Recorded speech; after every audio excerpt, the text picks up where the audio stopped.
जय हिंद दोस्तों, नमस्कार। 11 मार्च 2026 को माननीय सर्वोच्च न्यायालय ने हरीश राणा के मामले में अनुच्छेद 21 के अंतर्गत पैसिव यूथेनेसिया यानी निष्क्रिय इच्छा मृत्यु के ऐतिहासिक फैसले को देते हुए हरीश राणा को निष्क्रिय इच्छा मृत्यु की अनुमति प्रदान की। और इसी के साथ आप देखेंगे कि इच्छा मृत्यु को लेकर जो चर्चा एक थमी हुई सी थी, वह चर्चा पुनः जो है आम हो गई है और इसको लेकर तमाम प्रकार के विचार विमर्श किए जा रहे हैं। आज के इस वीडियो में हम ये समझने का प्रयास करेंगे कि इच्छा मृत्यु को लेकर भारत का संविधान क्या कहता है और एक्टिव और पैसिव यूथेनेसिया का अर्थ क्या होता है, लिविंग विल का मतलब क्या होता है। तो दरअसल इस पूरे मुद्दे की शुरुआत होती है हरीश राणा के एक मामले से। हरीश राणा जो कि गाजियाबाद के निवासी हैं, 2013 में चंडीगढ़ में जिस कॉलेज में वो पढ़ते थे उसी के बिल्डिंग से अचानक वो गिर जाते हैं और उसके बाद वो कोमा में चले जाते हैं। और पिछले 13 वर्षों से लगातार वो कोमा में थे और कोमा में रहने के दौरान उनके जीवन की जो स्थितियां थी वो जीते जी मृत पड़े हुए थे और उनका जीवन एक जो है एक तरीके से कह सकते हैं कि नर्क के समान था। इसी बात को देखते हुए उनके माता पिता और उनके परिजनों की तरफ से भारतीय न्यायपालिका से इस बात की गुहार लगाई गई थी कि चूंकि हमने अपनी तरफ से पूरा प्रयास कर लिया है, भारत के जितने भी सर्वश्रेष्ठ डॉक्टर हैं उन सभी डॉक्टर्स को या जितनी भी चिकित्सा पद्धतियां हैं उन सबको हमने आजमा लिया है और आजमाने के बाद यह निष्कर्ष निकला है कि हम चाह कर भी हरीश राणा को पुनः ये वाला जीवन हम नहीं दे सकते हैं। और ये जीवन जो है वो उनके लिए क्या है, नरकी जीवन है। वो तिल तिल कर मरने पर विवश हैं। इसलिए भारतीय संविधान के अनुच्छेद 21 के अंतर्गत जो गरिमामय जीवन का अधिकार देता है,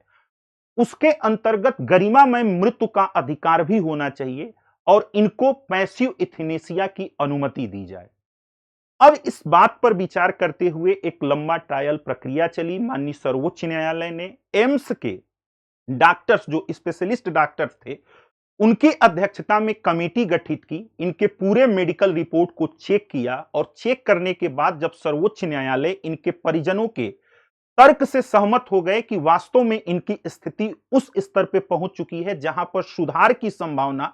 बिल्कुल न के बराबर है, तब 11 मार्च को माननीय सर्वोच्च न्यायालय ने इनको पैसिव यूथेनेसिया यानी निष्क्रिय इच्छा मृत्यु की अनुमति प्रदान की। और इस तरीके से देखा जाए तो भारत के इतिहास में ऐसा यह पहला मामला है जब भारत की सर्वोच्च न्यायालय ने किसी को पैसिव यूथेनेसिया की बात कही है या उसको इसका अधिकार दिया है। इसके साथ ही साथ सर्वोच्च न्यायालय ने यह भी कहा, एम्स के डॉक्टरों को इस बात के लिए निर्देश दिया कि आप इसके लिए एक क्या करिए, प्लान तैयार कीजिए ताकि जब इनको पैसिव यूथेनेसिया दिया जाए उस समय जब इनके जीवन रक्षक उपकरणों को अलग किया जाए तो किसी भी प्रकार से गरिमामय जीवन या गरिमामय मृत्यु के अधिकारों को ठेस न पहुंचे। और जब यह खबर आई तब से सोशल मीडिया से लेकर मेन स्ट्रीम की पूरी मीडिया में आप देखेंगे कि यूथेनेसिया को लेकर जो एक बहस भारत में थमी हुई थी, एक बार पुनः जोर पकड़ ली और इस निर्णय के साथ साथ इच्छा मृत्यु के पक्ष और विपक्ष में तमाम प्रकार के तर्क दिए जाने लगे। इस तर्क का क्या पक्ष है, इस तर्क का क्या संवैधानिक आधार है, इसको हम समझने का प्रयास करेंगे।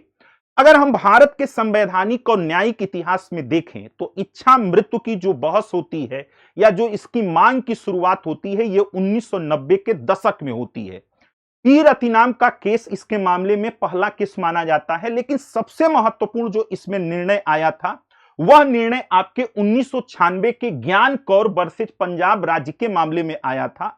जिसमें माननीय सर्वोच्च न्यायालय ने स्पष्ट तौर पर इस बात को इंकार कर दिया था कि अनुच्छेद 21 में जीवन के अधिकार में मरने का अधिकार है। सुप्रीम कोर्ट का कहना था कि जीवन के अधिकार में मरने का अधिकार शामिल नहीं है, क्योंकि भारतीय संविधान का अनुच्छेद 21 किसी भी निर्जीव शरीर में एक सजीव या प्राण नहीं फूंक सकती है, इसलिए उसमें जीवन के अधिकार में आपको मरने का अधिकार नहीं दिया जा सकता है। जबकि इच्छा मृत्यु की मांग करने वाले पक्ष का यह तर्क था कि जिस तरीके से बोलने के अधिकार में चुप रहने का अधिकार शामिल है,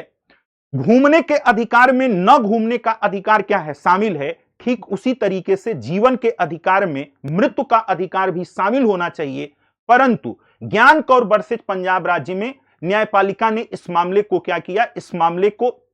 निस्तारित करते हुए कहा कि जीवन के अधिकार में मरने का अधिकार शामिल नहीं है। यह बहस जब यहां से शुरू होती है तो इसमें एक महत्वपूर्ण मोड़ आता है 2011 में अरुणा शानबाग का जब मैटर आता है और अरुणा शानबाग की मेडिकल स्थिति और उनकी जो स्थिति होती है, स्वास्थ्य की स्थिति होती है, उसको देखने के बाद सर्वोच्च न्यायालय को यह महसूस हुआ कि जीवन का एक दौर ऐसा भी होता है जब आदमी को जीवन से ज्यादा मृत्यु क्या होती है उसको गरिमा प्रदान करती है और ऐसी परिस्थितियों में व्यक्ति को गरिमामय जीवन में गरिमामय मृत्यु के अधिकार पर विचार करना चाहिए। और ज्ञान इसमें आप देखेंगे कि जो आपका अरुणा शानबाग केस था, इसमें माननीय सर्वोच्च न्यायालय कहता है कि the supreme court had held that passive euthanasia can be allow under exceptional circumstances, यानी कुछ अपवाद की स्थिति में हम लोगों को क्या कर सकते हैं, निष्क्रिय इच्छा मृत्यु की अनुमति दे सकते हैं। तो 2011 का यह पहला मोड़ था जब सुप्रीम कोर्ट जो है पैसिव यूथेनेसिया की तरफ क्या हुआ, अग्रसर हुआ। फिर मामला आपका आता है, इसमें जो सबसे महत्वपूर्ण मामला है 2018 का common cause versus union of India का वाद। और common cause versus union of India के वाद में माननीय सर्वोच्च न्यायालय की 5 जजों की खंडपीठ ने गरिमामय मृत्यु के अधिकार को संविधान के अनुच्छेद 21 का क्या किया, हिस्सा माना और कहा कि अगर व्यक्ति का जीवन ऐसा है जिसमें वो अपनी आवश्यकताओं को, जो उसकी शारीरिक या दैनिक आवश्यकताएं हैं, उसको पूरा नहीं कर पा रहा है और वो प्रतिदिन तिल तिल कर मरने पर क्या है, मजबूर है, तो ऐसी स्थिति में उसको गरिमामय मृत्यु क्या क्या किया जा सकता है, जो है अधिकार दिया जा सकता है। और यहीं से यह मान लिया गया कि पैसिव यूथेनेसिया भारत में क्या है, वैध है। अब यहां से आप देखेंगे कि 2023 में एक संशोधित दिशा निर्देश आता है और जिसमें लिविंग बिल की भी क्या हुई, चर्चा की गई और कहा गया कि लिविंग बिल भी क्या है, दिया जा सकता है। अब यहां पर आपके मन में सवाल यह उठ सकता है कि यह एक्टिव और पैसिव यूथेनेसिया क्या है। देखिए, इच्छा मृत्यु 2 प्रकार की होती है, एक आपका निष्क्रिय इच्छा मृत्यु और दूसरा आपका सक्रिय इच्छा मृत्यु। सक्रिय इच्छा मृत्यु को हम एक्टिव यूथेनेसिया कहते हैं, निष्क्रिय को पैसिव यूथेनेसिया कहते हैं। भारत में पैसिव यूथेनेसिया यानी निष्क्रिय इच्छा मृत्यु का अधिकार ही शामिल है, भारत में एक्टिव यूथेनेसिया नहीं है, अर्थात सक्रिय इच्छा मृत्यु का अधिकार आज भी शामिल नहीं है। अब इसमें अंतर क्या होता है कि निष्क्रिय इच्छा मृत्यु और सक्रिय इच्छा मृत्यु में अंतर क्या है। जैसे कोई पेशेंट है और वो जीवन रक्षक उपकरणों पर, लाइफ सपोर्ट सिस्टम पर क्या है, पड़ा हुआ है और उसकी ऐसी स्थिति है कि अगर लाइफ सपोर्ट सिस्टम को उससे अलग किया जाए तो उसकी क्या हो जाएगी, उसके प्राण निकल जाएंगे। तो अगर किसी ऐसे व्यक्ति का जिसका जीवन लाइफ सपोर्ट सिस्टम के बगैर संभव नहीं है और लाइफ सपोर्ट सिस्टम को हटाते ही अगर उसका मृत्यु हो जाता है तो इसको कहते हैं पैसिव यूथेनेसिया। एक्टिव यूथेनेसिया का मतलब होता है कि व्यक्ति बिल्कुल स्वस्थ है, चल फिर रहा है, अपनी दैनिक दिनचर्या को पूरा कर रहा है और अगर उसको मारना हो तो उसके लिए किसी बाहरी उपकरण का सहारा लेना पड़े, चाहे उसको गोली मार दिया जाए, फांसी दे दी जाए, जहर का इंजेक्शन लगा दिया जाए या जहर दे दिया जाए, तो अगर किसी बाहरी उपकरण से किसी की जान ली जाती है तो उसको कहा जाता है एक्टिव यूथेनेसिया अर्थात सक्रिय इच्छा मृत्यु। भारत का संविधान आज भी एक्टिव यूथेनेसिया को वैध नहीं ठहराता है। कुछ विशिष्ट परिस्थितियों में जिसमें याची की स्थिति बिल्कुल क्या हो, दयनीय हो, वह अपनी दैनिक दिनचर्या को पूरा नहीं कर पा रहा हो, तो मानवीयता के आधार पर उसे पैसिव यूथेनेसिया की इजाजत दी जाती है। सवाल यह उठता है कि क्या भारत में ही केवल पैसिव यूथेनेसिया है या विश्व के अन्य देशों में भी यहां पर चीजें देखने को मिलती हैं। तो अगर आप वैश्विक स्तर पर देखेंगे तो ऑस्ट्रेलिया के एक क्षेत्र में 1995 में, ऑस्ट्रेलिया के एक प्रांत में 1995 में इच्छा मृत्यु से जुड़ा क्या किया गया, कानून पारित किया गया। वहीं अमेरिका में देखेंगे कि अमेरिका का जो ओरेगन राज्य है वहां पर सम्मान के साथ मरने की क्या होती है, मंजूरी यानी अधिकार दिया जाता है। लेकिन अगर यहां पर आपसे कभी यह सवाल पूछा जाए कि वो कौन सा देश है जिसने अपने यहां सबसे पहले सक्रिय इच्छा मृत्यु को मान्यता दी थी, तो ध्यान दीजिएगा कि नीदरलैंड विश्व का वह पहला देश है जो अपने यहां एक्टिव यूथेनेसिया को क्या करता है, मान्यता देता है। और विश्व में इस प्रकार अगर आप देखेंगे तो नीदरलैंड में, बेल्जियम में और कनाडा में क्या है, सक्रिय इच्छा मृत्यु है। भारत में, स्विट्जरलैंड में, अमेरिका में और स्कैंडिनेवियाई जो देश होते हैं वहां पर सक्रिय इच्छा मृत्यु की इजाजत नहीं है। हालांकि कुछ शर्तों के आधार पर आप देखेंगे कि वहां पर क्या है, पैसिव यूथेनेसिया के अधिकार दिए जाते हैं। अब पैसिव यूथेनेसिया दिया कैसे जाता है, तो यह अधिकार आपको कोर्ट के थ्रू मिलता है। कोर्ट इसके लिए 2 बार क्या करती है, मेडिकल टीम का गठन करती है। और जब इस बात से पूरी तरीके से सहमत हो जाती है कि अब इस व्यक्ति के जीवन के स्वास्थ्य के सुधार के लिए कुछ भी कर पाना संभव नहीं है, तो उस परिस्थितियों में वहां पर उनको पैसिव यूथेनेसिया का अधिकार दिया जाता है। यह चीज आपको क्या करना है, ध्यान में रखना है।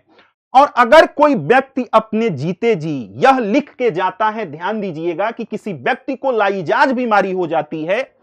और उसके ठीक होने की कोई उम्मीद नहीं है, ऐसे सिचुएशन में पेशेंट इच्छा मृत्यु के लिए खुद एक लिखित डॉक्यूमेंट दे सकता है। इसी को लिविंग विल कहा जाता है, जिसे भारत में वर्ष 2013 के एक्सटेंडेड जो डायरेक्शन जारी किया गया था उसमें अनुमति दी गई थी। तो कुल मिला के अगर आज की स्थिति में देखा जाए भारत में, तो सक्रिय इच्छा मृत्यु आज भी भारत में अवैध है। और निष्क्रिय इच्छा मृत्यु विशेष शर्तों के साथ, एक विशेष छानबीन के साथ क्या है, उसकी वैधता है, लेकिन उसकी अनुमति लेनी पड़ेगी। अब यहां पर आपके मन में सवाल उठ सकता है कि क्या व्यक्ति को इच्छा मृत्यु का अधिकार दे दिया जाना चाहिए अथवा नहीं दिया जाना चाहिए। इस बहस में आप किस पक्ष में हैं, क्या इच्छा मृत्यु का अधिकार होना चाहिए अथवा नहीं होना चाहिए, कमेंट बॉक्स में हमें सूचित करें। धन्यवाद।